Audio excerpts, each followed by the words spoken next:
सम्पत्ति शुद्धिकरण अनुसन्धान विभागद्वारा राज्य कोषको दोहन तथा नीतिगत सेटिङमा संलग्न व्यक्तिहरूलाई वित्तीय अपराध र सम्पत्ति शुद्धिकरणको कसुरमा कानुनी दायरामा ल्याइएको छ।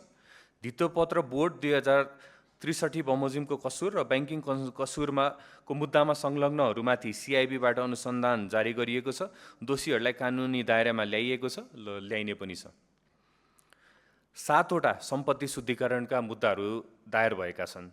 101 प्राकृतिक तथा कानुनी व्यक्तिहरूलाई प्रतिवादी बनाई मुद्दा अगाडि बढाइएको छ। 118 अर्ब गृह मन्त्रालयबाट देशभरका गुनासो, सुझाव र अनुरोध छिटो सम्बोधन गर्न 24 घण्टे राष्ट्रिय एउटा हटलाइन स्थापना गरिएको छ, जसमा 24 घण्टे गुनासो सुन्ने एउटा व्यवस्था पनि। नागरिकता सिफारिस अनलाइन गर्नको लागि 77 वटै जिल्लामा स्थानीय तहबाट अनलाइन प्रणालीमा नागरिकता सिफारिस गर्न सकिने व्यवस्था मिलाइएको छ। राजधानी सेवामा अनलाइन प्री इनरोलमेन्ट र अपोइन्टमेन्ट प्रणाली, अध्यागमन विभागमा डिजिटल टाइम कार्ड र नागरिक एप मार्फत इमिग्रेसन सो घोषणा गर्ने व्यवस्था मिलाइएको छ। सरकारी निकायमा आपसी लेनदेनमा संलग्न 666 जना बिचलियालाई नियन्त्रणमा लिएको छ। 170 विरुद्ध मुद्दा दर्ता भएको छ। लुटपाट र आक्रमणमा संलग्न 13,696 जनालाई नियन्त्रणमा लिएको छ भने 6,195 लाई मुद्दा दायर गरिएको छ। 4,123 जोखिम क्षेत्रमा सीसीटीभी जडान गरिएको छ। अध्ययन विधामा नफर्किएका त्रिभुवन विश्वविद्यालयका प्राध्यापकबाट 13 करोड 26 लाख राजस्व फिर्ता ल्याइएको छ। 43 करोड 48 लाख औद्योगिक क्षेत्रमा उठ्न बाँकी बक्यौता रकम असुल गरिएको छ। सार्वजनिक निकायका दलीय ट्रेड युनियन खारेज गर्दै राजनीतिकरणको अन्त्य गरिएको छ। प्रशासनमा राजनीतिकरण अन्त्य भएसँगै राष्ट्रसेवक थप जिम्मेवारी। सम्माननीय सभामुख महोदय, सर्वप्रथम त बोल्ने समय दिनुभएकोमा हार्दिक धन्यवाद व्यक्त गर्न चाहन्छु। म सरकार गठनको 100 दिनमा सम्पन्न भएका प्रमुख कार्य, उपलब्धि र प्रारम्भिक परिणामको सारांश प्रस्तुत गर्न अनुमति चाहन्छु। सर्वप्रथम सभामुख महोदय, 2082 भदौ 23 र 24 को जेनजी आन्दोलनबाट अभिव्यक्त सुशासन र शासकीय रूपान्तरणको जनआकांक्षालाई संस्थागत गर्दै 2082 फागुन 21 गतेको निर्वाचनबाट करिब 2/3 बहुमतको अभूतपूर्व जनादेशलाई प्राप्त गरी यस प्रतिनिधि सभाको गठन भएको कुरा हामीलाई विदितै छ। त्यस पश्चात 2082 चैत 13 गते सम्माननीय प्रधानमन्त्री बालेन शाहज्यूको नेतृत्वमा वर्तमान सरकार गठन भएको थियो। गठन भएकै दिन मन्त्री परिषदको पहिलो बैठकबाट शासकीय सुधारका 100 कार्यसूची स्वीकृत भएको थियो। प्रत्येक कार्यसूचीको समयसीमा, जिम्मेवार निकाय र कार्य सम्पादनको लागि एउटा सूचक निर्धारण गरी प्रधानमन्त्री तथा मन्त्री परिषदको कार्यालयबाट नियमित अनुगमन, समन्वय र सहजीकरण गरिएको थियो र भइ पनि रहेको छ। म अब नीतिगत सुधारका र केही कानुनी सुधारका बारेमा जानकारी गराउन चाहन्छु। सर्वप्रथम गुणस्तरीय नीति निर्माणको नीतिहरूलाई तथ्य र प्रमाणमा आधारित बनाउन र स्वार्थ प्रेरित निर्माण नियन्त्रण गर्नका लागि राष्ट्रिय नीति तर्जुमाका आधारभूत पक्षका ढाँचाहरू र नीति परीक्षण ढाँचा लागू गरिएको छ। मन्त्रालयको सङ्ख्यामा कटौती गरिएको छ। प्रशासनिक बोझ घटाउन सङ्घीय मन्त्रालयको सङ्ख्या 18 मा सीमित गरिएको छ भने 17 सदस्य मन्त्रीमण्डलको गठन गरिएको छ। यसबाट वार्षिक रु 20 अर्बसम्म बचत हुने अनुमान गरिएको छ। नीतिगत र कानुनी सुधारमा सुशासन, सार्वजनिक सेवा र विकास निर्माणसँग विभिन्न नीतिगत र कानुनी प्रावधान गरिएको छ। सार्वजनिक खरिद ऐन दोस्रो संशोधन विधेयक संसदमा पेश गरिएको छ। यसबाट खरिद प्रक्रिया थप सरल, सहज र प्रतिस्पर्धी हुने विश्वास लिएको छ। राजनीतिक हस्तक्षेप मुक्त सार्वजनिक प्रशासनको लागि हामीले युनियन व्यवस्था खारेज गरी प्रशासनलाई पूर्ण रूपमा राजनीतिक हस्तक्षेप मुक्त बनाइएको छ। सुशासन तथा भ्रष्टाचार नियन्त्रणमा केही कदमहरू लिएको छ। राजनीतिक पदाधिकारी तथा उच्च पदस्थ कर्मचारीको गैर कानुनी सम्पत्ति छानबिन गरी कारबाहीका लागि सिफारिस गर्न जाँचबुझ आयोग ऐन 2026 बमोजिम सम्पत्ति छानबिन आयोग गठन गरिएको छ। हालसम्म 11,000 भन्दा बढी सम्पत्ति विवरण तथा उजुरी सङ्कलन गरिएको छ। त्यसको अभिलेखीकरण र प्रारम्भिक विश्लेषण जारी भइसकेको छ र काम अगाडि बढिरहेको छ। नेपाल बाल सङ्गठन, बाल मन्दिर र एनसेल सेयर स्वामित्व विवाद सम्बन्धी उच्च स्तरीय छानबिन प्रतिवेदनहरू कार्यान्वयनमा आएका छन्। सिआइबीबाट ठगी अपराधिक विश्वासघात सम्बन्धी कसुरको अनुसन्धान जारी रहेको छ, अगाडि बढिसकेको छ। विभिन्न आयोग समितिका छानबिन प्रतिवेदन कार्यान्वयनमा ल्याउन सबै मन्त्रालयलाई प्रधानमन्त्री तथा मन्त्री परिषदको कार्यालयबाट निर्देशन आइसकेको छ। सदाचारिता प्रवर्धन, आचार संहिता निर्माण, परिपालना र स्वार्थको द्वन्द्व नियन्त्रणमा समेटिएको एउटा नीति, राष्ट्रिय सदाचार नीति जारी भएको छ।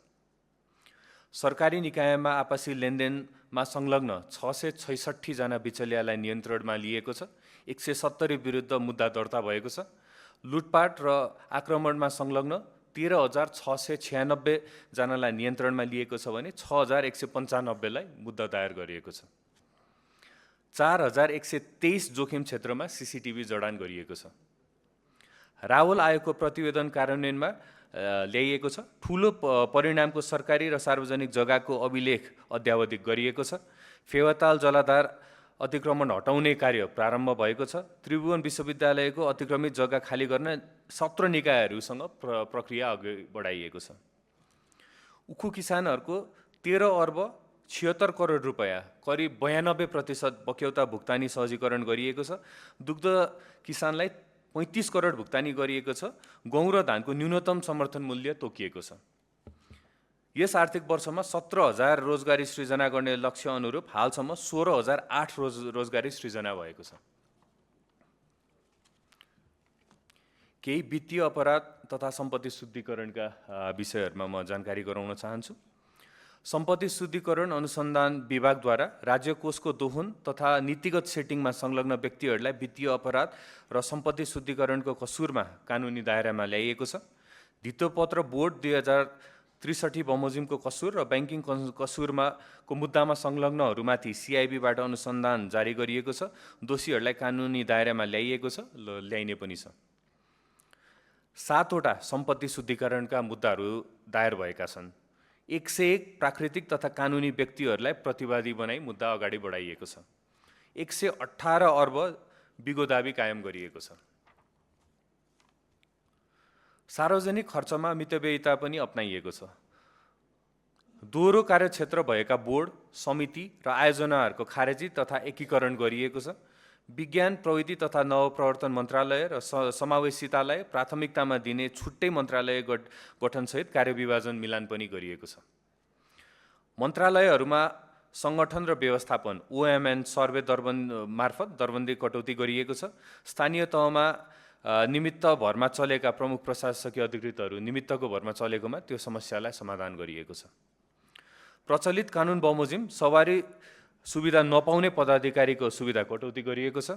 भन्सारमा थन्किएका सवारीहरू लिलाम र हस्तान्तरणको प्रक्रिया अगाडि बढाइएको छ। 31 वटा अनुत्पादक निकायहरू खारेज गरिएको छ। 6 वटा निकाय मर्जर गरिएको छ।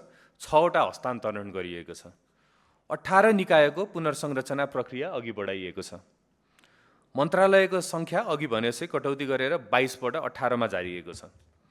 672 अवैध प्रयोगका गाडी तथा मोटरसाइकल जफत गरी राज्य मातहत फिर्ता गरिएको छ। अध्ययन विधामा नफर्किएका त्रिभुवन विश्वविद्यालयका प्राध्यापकबाट 13 करोड 26 लाख राजस्व फिर्ता ल्याइएको छ। 43 करोड 48 लाख औद्योगिक क्षेत्रमा उठ्न बाँकी बक्यौता रकम असुल गरिएको छ। सार्वजनिक निकायका दलीय ट्रेड युनियन खारेज गर्दै राजनीतिकरणको अन्त्य गरिएको छ। प्रशासनमा राजनीतिकरण अन्त्य भएसँगै राष्ट्रसेवक थप जिम्मेवारी र उत्तरदायी भएको महसुस भएको छ। राजनीतिक तटस्थ र नागरिक मैत्री सेवाहरूमा केही सुधारहरू भएका छन्।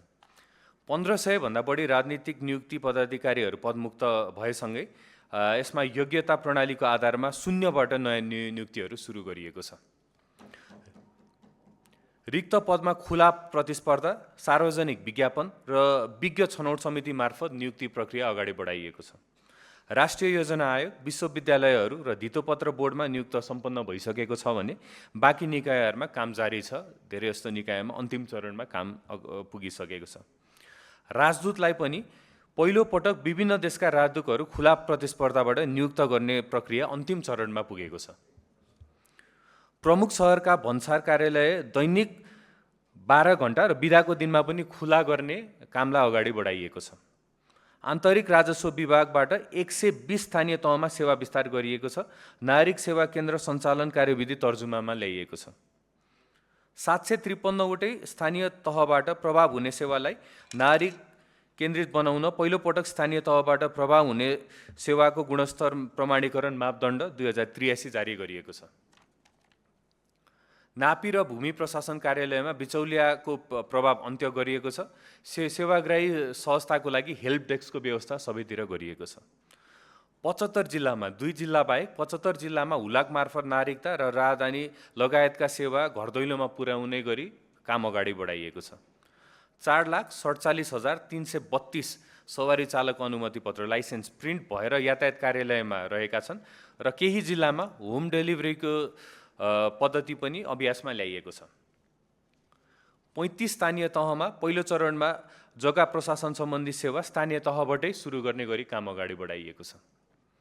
3,770 सङ्घ प्रदेश र स्थानीय तहहरूका कार्यालय हेलो सरकारमा आबद्ध भएका छन्, जसमा गुनासोहरू पनि धेरै आउने गरेका छन्, जसको 60% भन्दा बढी फर्च्युट भइसकेको छ। एकीकृत ड्यासबोर्ड सबै मन्त्रालयको गुनासो समाधानका लागि रियल टाइममा अनुगमन गर्ने व्यवस्था अगाडि बढाइएको छ। सूचना प्रविधिमा पनि केही सुधारहरूको कार्य अगाडि बढाइएको छ। नागरिकता सिफारिस अनलाइन गर्नको लागि 77वटै जिल्लामा स्थानीय तहबाट अनलाइन प्रणालीमा नागरिकता सिफारिस गर्न सकिने व्यवस्था मिलाइएको छ। राहदानी सेवामा अनलाइन प्री इनरोलमेन्ट र अपोइन्टमेन्ट प्रणाली, अध्यागमन विभागमा डिजिटल टाइम कार्ड र नागरिक एप मार्फत इमिग्रेसन सो घोषणा गर्ने व्यवस्था मिलाइएको छ। प्रहरी चारित्रिक प्रमाणपत्र, प्यान नम्बर, इन्जिनियरिङ काउन्सिल प्रमाणपत्र आदि नागरिक एपबाटै डाउनलोड गर्ने र एलआइएन नम्बर पनि जग्गाको विवरण हेर्न मिल्ने गरी प्रणाली समावेश गरिएको छ। धितो बन्दकी अनलाइनमा अनिवार्य गरिएको छ। क, ख, ग, घ वर्गको सबै ब्याङ्क र वित्तीय संस्थाबाट धितो बन्दकी रोकुवा वा फुकुवा गर्नु काम अनिवार्य रूपमा अनलाइन प्रणालीबाट मात्र हुने व्यवस्था लागू गरिएको छ। 704 निकायमा GIOMS व्यवस्था लागू गरिएको छ। राष्ट्रिय परिचय पत्र, बायोमेट्रिक वा ओटिपी प्रयोग गरी नागरिकले विवरण बुझाउँदा डिजिटल हस्ताक्षर गर्न सक्ने व्यवस्था मिलाइएको छ।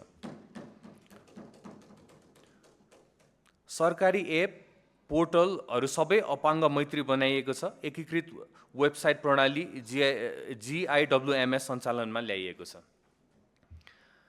सम्माननीय सभामुख महोदय, मैले यो सबै एकदम समग्रमा मैले संक्षिप्तमा सबै कुराहरू राखेको छु। यसको विस्तृत हामीले सार्वजनिक पनि गरिसकेका छौँ। हामीले प्रेस मिट गरेर सम्पूर्ण कुरा विस्तारमा पनि हामीले गरिसकेका छौँ। त्यो कुरा पनि सबैलाई अवगत गराउँदै 100 दिनभित्रै भ्रष्टाचारमा शून्य सहनशीलता, मितव्ययिता, योग्यताका आधारमा नियुक्ति र डिजिटल सेवा प्रवाहमा ठोस परिणाम देख्ने गरी काम अगाडि बढेको छ। शासकीय सुधारका प्रयासलाई थप संस्थागत, परिष्कृत र परिणाममुखी बनाउँदै लगिएको छ र यसलाई अझ अगाडि लगिने पनि छ।